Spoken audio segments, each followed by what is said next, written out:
Goeiedag, Abuti. Sê hallo vir die kinders. Dumelang, bana. Vandag gaan ons leer hoe om mense te groet in Sepedi. Is julle reg? Dumela. Okay. Kyk daar, dis Ousie. Dumela, okay. Ke Khona. When okay. Okay, stop gou-gou. Kom ek verduidelik vinnig. Wanneer ons okay gebruik om mense te groet, beteken dit, hoe gaan dit?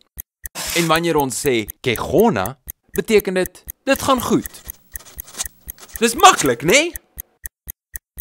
Kom ons kyk nou hoe Abuti en Ousie mense groet.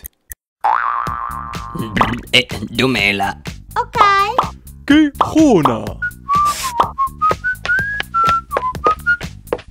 Okay, katse. Oeps, daardie kat lyk nie baie gelukkig nie. Dumela. Okay. Ke Khona. En nou kan jy mense groet in Sepedi. Totsiens Abuti, totsiens Ousie. Sien julle volgende keer. Shalagabotse.